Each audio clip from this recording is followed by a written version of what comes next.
Bener. Yap. Di sisi bottom lane, seperti kata Pulung dan juga Om Wawa dan juga Ranger Mas. Kalau para pemain dari tim Onyx, ini bakal coba untuk mendominasi di early-nya dengan adanya 1-1 di arah bottom lane. Yes, style prediction. Di mana Onyx, Papulun dan Ranger Mas, Om Wawa dan juga caster Inggris lainnya menuju ke arah RRQ Aussie. Oke, ini adalah predik yang memang sudah terlihat. Ada 4 untuk RRQ, 2 untuk Onyx. Prediksi, just prediksi. Dan untuk sekarang di bagian bawah. Ada pergerakan, ini yang gue sebutkan tadi. Antara Link, belum lagi sekarang punya Lolita, Guardian Bulwark-nya akan menjadi pengacau sistem dari Swallow Pack 1-1 loh. Ini bakal sangat-sangat mengacaukan sekali karena untuk sekarang 1-1 masih mencoba untuk bisa maju ke bagian depan. Ada Tempest of Blade dikeluarkan pula. Satu hit terakhirnya berhasil mendapatkan first blood dan 1-1 dihancurkan. Dan itu dia satu-satunya makanan Kairi. Nggak mungkin Kairi nge-pick off yang lainnya kecuali Farsha. Tapi kali ini Albert bisa untuk mengamankan objektif gaming. Karena apa? Tidak ada Tempest of Blade, tidak ada Retribution. Sudah bisa dipastikan. RRQ Aussie akan mengamankan satu buah turtle yang pertama. Oke. Para pemain dari tim Onyx Esports, mereka udah harus coba untuk mundur karena tidak mungkin melakukan kontes di depan. Oh, seperti yang sudah saya duga. Tidak mungkin di kontes. Yap. Jungler pasti mengamankan satu buah turtle karena Retribution di bawah didapatkan. Tempest of Blade. Kairi nggak punya defensif, Kairi nggak punya ofensif. Plus sekarang Kairinya menggunakan Link. Ada objektif yang jauh lebih penting daripada itu semua. Purple Buff. Mendadak di sini Purple Buff itu udah sangat berharga. Tapi di tangan Link, ini adalah tujuan utama kehidupannya loh. Oke, dan juga ini lawannya adalah Demon Slayer ya. Dari Linknya dengan Killing Spree-nya, Demon Slayer dari Cho yang lebih cepat untuk mendapatkan buff. Jadi mungkin di awal, Gold memang menjadi target dari Onyx Esports. Tapi kebalikannya dari RRQ Aussie, mereka bisa dapetin untuk objektif. Mereka bisa main dan mereka ini berada di seputar dari XP lane. Masuk ke dalam jungle dari Onyx Esports juga bisa untuk menekan Kairi untuk tidak mendapatkan item lebih cepat. Yes, dan Finn kita lihat dengan Franco-nya, bahkan kalau dia mencoba untuk menggigit Kiboy pun menurut aku pribadi nggak apa-apa. Kenapa? Kiboy ini, di early seperti ini, dia masih lembek. Dia nggak terlalu keras seperti nanti di metode late game. Jadi kalau misal dapat cewek atau Kiboy selama bukan Sans, nggak masalah. Dan bahkan di depan sana, WF Dragon telah dikeluarkan seorang Albert. Tapi lihat, masih ada Purify di tangan dari seorang Sans yang tidak akan coba di follow up. Para pemain dari tim, Onyx Esports masih mau lebih. Defense terjadi, berjalan belakang. Kairi dan tercatat satu buah Tempest of Blade. Tidak bisa diberhentikan pergerakannya. Bloody Hand sekalipun. Gak bisa membuat seorang Kairi ditumbangkan karena no source damage. Yap, dan Skylar masih sangat butuh item. 1-1 masih sangat butuh item, menambah mobilitasnya, menambah pergerakannya.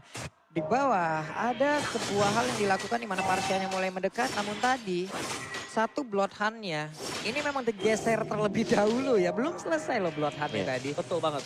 Dan juga dari 1-1 yang kita tahu butuh item ya. Dia item dependent hero. Dan ini selalu di pressure. Onyx Esports mereka mengarah ke 1-1. Dan akhirnya dari Finn ini harus benar-benar mengawal 1-1-nya. Sedangkan pressure yang masuk kalau memang hanya dari Finn, dia itu single target hero juga. Jadi masih bakal ada lagi untuk follow-up yang lain dari hero yang memang bisa meng-outrange Franco-nya. Oke, di arah turtle yang selanjutnya, ini akan menjadi perebutan yang cukup adil kalau dia dapetin satu. Apa 16 terbuka, sampai dengan Veda ST, mundur ke belakang, Finn akan menjadi makanan. Dan bahkan bermain dari tim Onyx Esports, mereka mengamankan 1 poin. Albert masih memiliki 1 buah retribution. Apakah Albert kali ini akan mencoba untuk berani melakukan adu retribution terhadap seorang Kairi?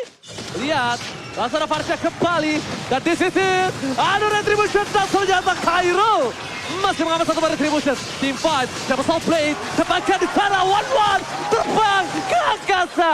Skylar membuat 1 poin setidaknya hadiah untuk tim RRQ Aussie di turtle yang kedua. Oke, walaupun tadi belum berimpact cukup banyak dan juga untuk dari Albert sendiri agak ragu terlihat untuk maju ya Om ya. Kenapa? Karena dia bisa juga untuk langsung di-copy dari IMU yang dimiliki oleh Valentina. Dia maju, dia tenang dengan 1 Way of Dragon menjauh lagi. Betul. Dari Valentina yang mengamankan 1 Federal Strike. Ya, dan akhirnya dari RRQ Aussie mereka harus back off dulu untuk membuat dari 1-1-nya ini bisa dapetin gold lagi. Yap. Setidaknya apapun tadi yang udah mereka lakukan walaupun tidak mendapatkan turtle. Tapi mereka mendapatkan kompensasi nih dengan 1 player. Ya ibaratnya ini sebuah keuntungan walaupun tidak sebanyak keuntungan yang diberikan oleh Grab loh. Sama diskon. 90% Mbak. Oke, tapi Kairi kali ini nggak mendapatkan diskon point kill di arah bottom lane. Tapi yang di rumah dapat diskon 90%. Jadi scan di bawah ini sekarang juga nomor ambil sambil order Grab. Tunggu apa lagi? Let's go! Let's go. Dan sekarang di bagian bawah. Udah ada 1 outer turret yang berhasil dihancurkan kembali keuntungan untuk Onyx Esports. RRQ Aussie harus perlahan tapi pasti mereka bisa membalikan keadaan. Namun sekarang buat kalian yang lagi nonton ataupun yang memang sudah datang langsung ke MPL ataupun dari Theater Expo ini. Pastikan kalian sudah menggunakan Head and Shoulder. Ya. Mem-wipe up langsung ke arah ketombenya nih Pak. Yes, biar kalian ketemu jodoh di sini ya. Ya, langsung. Iya, udah rambut wangi, badan Rambut wangi. Gak apa-apa, gak tampan, yang penting wangi ya guys ya. Iya. Iya. Jangan kayak gua. Kenapa cuy? Udah wangi, gak tampan, gak apa-apa, tapi bloody hard. Dikeluarkan untuk Albert. Cuma di tangan adalah Kyoshi. Tapi dapat flash. Albert take down. Dan bakal lihat seorang Kairi. Mencoba untuk memberikan damage satu kill. Look at boss triple kill. Skylar mencoba untuk terbang. Fokus ke arah belakang. Pedal step for defensive. Tapi cewek nampaknya masih mau lobby. Dan bahkan looking for mania Kairi. Wow, ini dia serangan dari berbagai arah dilakukan oleh pemain Onyx Esports. Federasi Rank memang di pop up dan itu mengarah tadi ke area dari Purple Buff. Tapi pintar cewek dan juga beberapa pemain Onyx lain yang mereka masuk dari mid loh. Ya, dan juga dari Albertnya yang harus terpick off di awal yang membuat mereka gak bisa untuk melakukan satu buah single target lock. The Way of Dragon dikeluarkan untuk berhasil mendapatkan Dibalas. satu. The Way of Dragon dengan Purify Gaming Stars. Respect terhadap seorang Albert. Tidak bisa mengeluarkan satu buah The Way of Dragon. Dan bahkan kita lihat dari segi retributionnya Albert gak berhasil mendapatkan orange buff maupun Wawa. Yes, masih dengan Clock of Destiny untuk Parsha ya. Jadi masih butuh item lagi Sans. Dia sudah punya Genius One, dia sudah punya Enchanted Talisman. Sedangkan dari marksman-nya masih dengan Corrosion Shard. Belum jadi Demon Hunter Sword. Ini berhadapan dengan Windtalker plus Berserker Fury. Cewek, jadi ini udah jadi banget iritelnya. Cewek mau ini nih WON. WON. WON banget dia. Dia tahu dia lawan one-one kalah. Dan Oke. kalau bisa kita bilang dari seorang Skylar ini alhamdulillahnya masih mendapatkan menit yang ke-7. Yap. Dia tinggal bawa lagi menit ke-10, 15, 20 dia akan bisa sustain. Dan dari Steel Plate Ada dua Still Like Plate. fokus ini akan menuju ke arah Blade Armor. Sudah bisa dipastikan untuk seorang dari Skiboy ini ingin sustain. Karena dia tahu ujung tombak Ararkiosi itu terpaku oleh 2 player. Bukan Trisula, tapi cuma 2 ujung tombak. Ini mereka juga harus pintar-pintar untuk melakukan kalkulasi ya. Karena untuk one-one itu bisa aja di counter sekarang Golden Bullock ada. Iya. Purify juga udah bisa. Belum lagi untuk nantian Taito Winter Trenchant dan barusan yang kita sebutkan Guardian Bullock. Mengacaukan segala Swallow Pet gagal. Ini juga gagal dari Iron Hook yang sudah dilemparkan. Oke. Kalau misalnya yang gue lihat ya, kalau dari seorang Sans ngambil Parsha, ini mau team fight. Dia mau agresif. Dia mau agresif banget. Dia bakal coba memaksa team fight, tapi gue nggak tahu team fight-nya akan di mana. Menurut dari waktu yang ada di sini, sebentar lagi team fight itu akan ada di luar tem pertama. Oke. Kemungkinan besar akan ada team fight besar di sana. Kalau saat ini udah ngambil ke arah Parsha. Tapi kalau ngambil ke arah The Way of Dragon, mereka akan defensif. Biasanya dia akan main defensif di purple-nya dari seorang Kairi. Iya. Jadi bisa terlihat gameplay apa yang akan terjadi dari Onyx Esports dari apa yang diambil Sans. Ya, tapi sebentar waktu ya Onyx Esports mereka sedang agak melakukan tempo lambat. Oke. Linknya masih ada di belakang, masih farming dulu. Dari Boots-nya lah yang melakukan split push yang kita tahu. Nanti masuk ke late game juga Onyx mereka punya power. Mereka bisa memaksimalkan Link. What? Itemnya jadi. Mereka Oke. bisa ada di mana-mana. Keyboy yang dapat Keyboy armor buff dengan satu lemparan roket Oh, dan bahkan all in. Sans akan coba untuk menggigit kembali bagi Toro 91. Skylar memilih untuk mundur. Bermain dari tim Onyx Esports mereka memiliki 6.000 gold difference. Tapi ternyata Sans udah cepet ya. Oh dia tuh mainnya cepet. Dia nggak mau terlihat gameplaynya. Jadi ada Federation yang dipakai, ada Bloody Hand dipakai. Yap. Dia nggak mau megang lama Opung dan juga Bambulu. Oke, dan Lordnya pun sekarang tanpa adanya kontes yang begitu berarti. Tadi Flicker udah dikeluarkan pula Iya. oleh Lolita ataupun Keyboy itu sendiri. Hanya saja memang tidak kena, cuman IMU di sini bekerja cukup ekstra ya. Iya betul. Menurutku juga dari Vin tadi terlalu cepat ya untuk dia melakukan flicker, bloodhound. Karena follow up-nya masih terlalu jauh dari belakang. Oke. Tapi itu gameplaynya Finn gak sih? Iya, tapi butuh koordinasi juga sebenarnya. Kalau sendirian, tumbang, akhirnya Lordnya gak ada yang kontes. Dengan adanya Winter, Sans Winter. ini akan coba memaksa Ngebait. Skylar terbang ke dia. Nah itu lagi Dia tuh. bakal ngebait. Ini yang tadi gue sebutin. Sekarang godaan untuk one-one tuh banyak banget Pak. Guardian Bullock 1, Winter 1, Purify juga. Solo petnya aja ataupun mereka mencoba untuk bisa mendapatkan winner's point. Digagalin bisa juga dengan satu Purify. Jujur ya, gua kalau jadi one-one ini, target utama gua, Kairi. Karena cuma Kairi yang datang ke one-one. Ngerti gak? Gua nggak harus ngejar ke depan. Itu pun bisa di counter. Tempest of Blade Pak. Itu dia. Jadi gimana caranya? Banyak. Enggak, kalau menurut gua Tempest of Blade itu enak triggernya.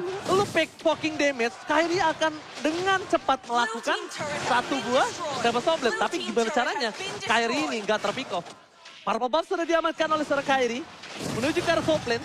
Pada aspek for defensive. Clay berada di tengah di poros dari tim RRQ. Wait, oh my god, mati Mania batal! Berhasil mendapatkan Keyboy. Doang terkena bagus. Tampakan. Lihat. Masuk ke Pro Kairi masih mau lebih. Dan mundur ke arah belakang. Gak bisa menyelamatkan apapun. Dan bahkan R7. Phantom Rapid Money. Berhasil menghasilkan big line. Walaupun ditumpahkan dari seorang Skylar. Tapi R7 setidaknya membuat Keyboy ditumpahkan. 2 untuk 2. Oke. Ini dia, R7 sudah mulai menunjukkan taringnya. Menit segini adalah area permainan, lahan bermain dari R7 itu sendiri. Satu XP laner terkuat yang ada di scene Indonesia. Yang memang sudah menunjukkan lagi taringnya nih. Oke, damage deal by Ark. Di mana Suns menjadi top damage deal. Ya, dengan area yang dimiliki oleh dia, damage area Kairi juga sudah mulai menyusul di sana, tapi jangan lupakan R7. Clay, ini bisa menjadi kombinasi untuk RQ Host kembalikan keadaan. Satu Falling Star Moon yang bisa di follow up juga dengan Fedor Airstrike. Dan Suns, atau bahkan mungkin dengan Marksman ya, dari E-Retail yang range-nya nggak terlalu besar. Kalau memang bisa terkena combo. Tapi RQ Host mereka harus berhati-hati. Karena Iron Hook dari Finn tadi berulang kali ketika miss langsung dibalaskan dengan serangan Onyx Esports. Dan Players Gold by OBS Gold masih untuk Kairi dan juga cewek. Oke, dan kalau misalnya kita lihat, satu momen teamfight tadi yang berhasil didapatkan oleh Finn itu berhasil membuat waktu lebih lama untuk Skylar. Makin lama, Skylar makin kuat, Clay makin kuat. Yep. Dan bisa kita bilang, di mana akankah cewek ini akan terkena trauma dari R7 kembali? Oke. Seperti Royal Derby di upper bracket. Tapi lihat, Waduh. Albert terperangkap, tiba-tiba Kairi masih mau lebih. Clay One. di belakang utama, 1-1, dan terjata double kill didapatkan cewek. Ini bencana, luar terbuka, tapi bloody hand, triple kill. Looking for Maniac. Nampaknya R7 kalau masuk, dia bisa ditumbangkan. Apakah bakal coba di aim? Oh my god, ini cukup berbahaya. Bester menggunakan sangat bebas. Para pemain tim Arki Hoshi. Tersisa 2, fokus ke arah base-nya. Ini bencana untuk Arki Hoshi. Mereka harus clear minion. Dan bahkan, apakah Deden Semprom Arki Hoshi, tapi nampaknya Oni berhasil mengamankan game yang pertama. Di game yang pertama berhasil diamankan oleh